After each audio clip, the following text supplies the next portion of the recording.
जितने भी स्टूडेंट हैं आप सभी स्टूडेंट के लिए इस वक्त की बेहद इंपॉर्टेंट जानकारी अपडेट्स निकल कर आ रहा है। छत्तीसगढ़ में जो है आमीन पटवारी के 288 पदों पर जो है आप लोगों के लिए काफ़ी महत्वपूर्ण जो है इस वक्त भर्ती निकल कर आया है। 288 पदों पर भर्ती विज्ञापन जारी हुआ है।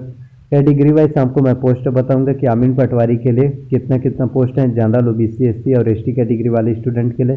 सबसे पहले आपको बताना चाहता हूँ क्वालिफिकेशन के बारे में। तो यदि आप आमीन पटवारी बनना चाहते हैं तो इसके लिए सबसे पहले आपका 12वीं पास होना चाहिए। 12वीं आपका माध्यमिक शिक्षा मंडल रायपुर बोर्ड से होना चाहिए। तो यदि आप 12वीं पास है माध्यमिक शिक्षा मंडल रायपुर बोर्ड से तो आप जो है छत्तीसगढ़ में आमीन पटवारी भर्ती परीक्षा के लिए एलिजिबल है, आप आवेदन कर पाएंगे।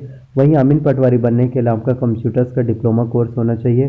कंप्यूटर्स के डिप्लोमा कोर्स में यदि आपने ITI कोपा किया है, DCE की है, PGDCE की है, BCE की है या फिर अपने कंप्यूटर साइंस के हैं तो आप जो है छत्तीसगढ़ में आमीन पटवारी भर्ती परीक्षा के लिए आवेदन कर सकते हैं। आप आवेदन करने के लिए जो है एलिजिबल हैं, आराम से जो आप आवेदन कर पाएंगे।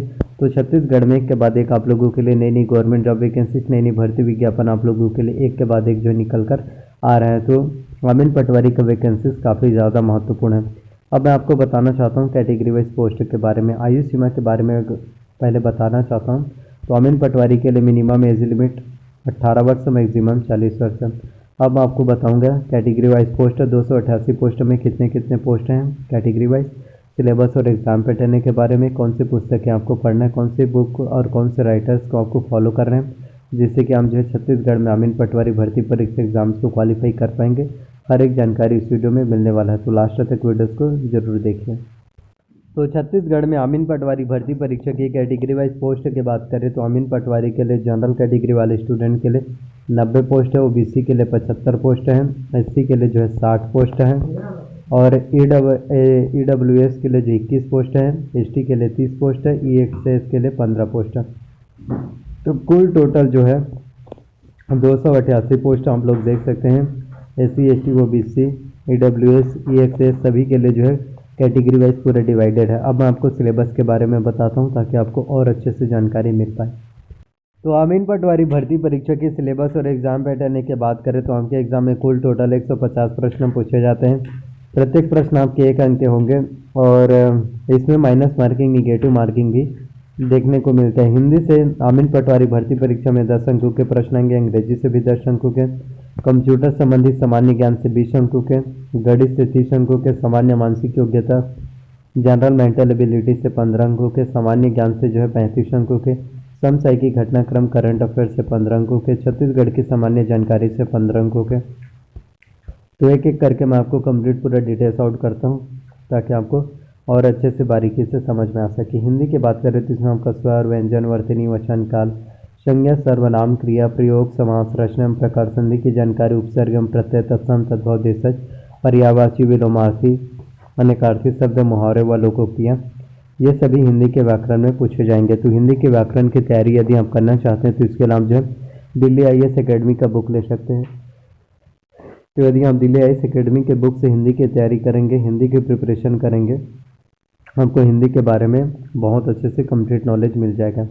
इसके साथ आपको बताना चाहता हूँ इंग्लिश के बारे में। तो इंग्लिश में आपका जो है ग्रामर्स आते हैं। ग्रामर्स में आपका आएगा noun, pronoun, tense, voice, narration, conjunction, preposition, article, degree, question tag, one word, substitution, subordinate, coordinate, finite verb, non finite verb, precis writing, ये सभी आपके इंग्लिश के ग्रामर्स में पूछे जाते हैं। इसेंशियल इंग्लिश, उसमें से दिशा पब्लिकेशन के जो बुक्स होते हैं वो आपके CGPSC, UPSC, bank, SSC, railway सभी कॉम्पिटिशन एग्जाम्स के लिए बेहद इंपॉर्टेंट है। साथ ही कंप्यूटर्स 20 अंकों के प्रश्न आएंगे।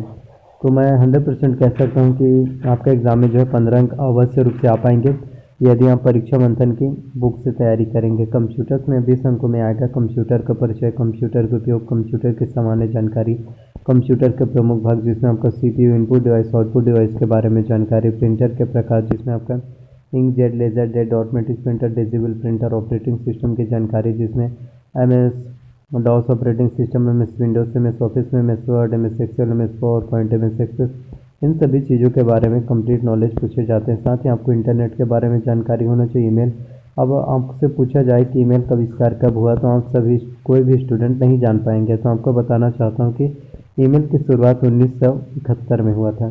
सर्च इंजन, वहीं आप में से तो काफ़ी स्टूडेंट होंगे जिनको तो भाई सर्च इंजन के बारे में ही पता नहीं होगा कि सर्च इंजन कौन है। आप तो एक ही जानते हो गूगल, उसके अलावा कुछ जानते नहीं। तो गूगल है, याहू है, हॉटबॉट है, अल्टा विस्टा है, डॉग फाइल है, टोटल फाइल।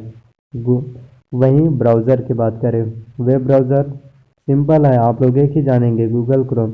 मोजिला फायरफॉक्स है, इंटरनेट एक्सप्लोरर है। और अगर पूछा जाए कि कंप्यूटर्स में बाय डिफ़ॉल्ट ब्राउज़र कौन सा होता है, तो वो होता है आपका इंटरनेट एक्सप्लोरर। तो आपको छोटी छोटी चीज़ों के बारे में नॉलेज होना आवश्यकता है।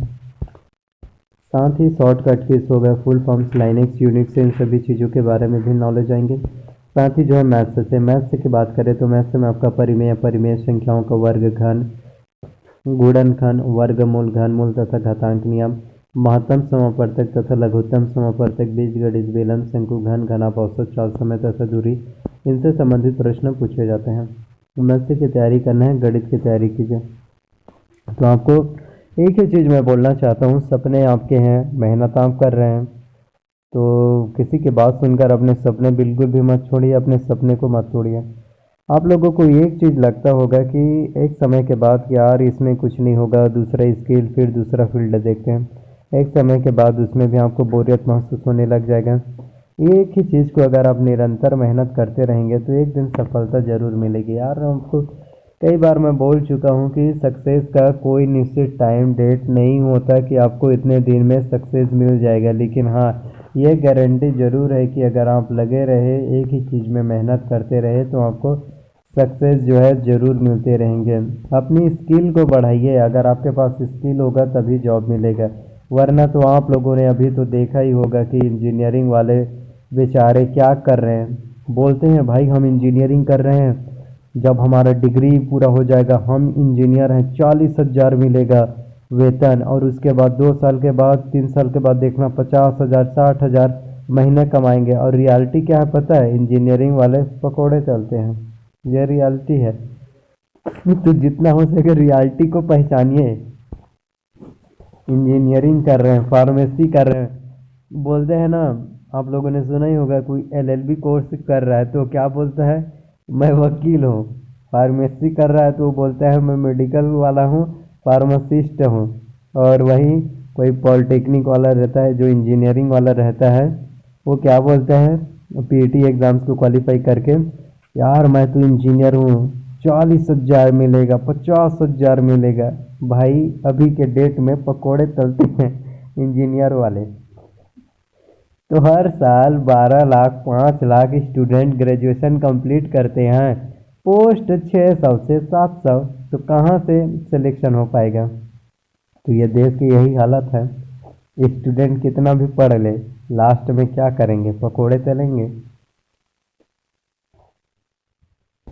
तो आपको ये बोलना चाहता हूँ, आपको जो भी चीज़ मैं बोलता हूँ ना, डिमोटिवेट नहीं होना है, मोटिवेट होकर मेहनत करना है। लोगों को बोलने दो जो बोलते हैं, लेकिन आप तो जानते हैं ना कि आपके सपने क्या हैं।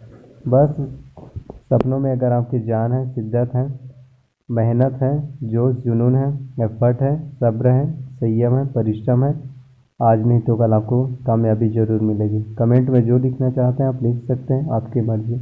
मिलते हैं नेक्स्ट वीडियो में।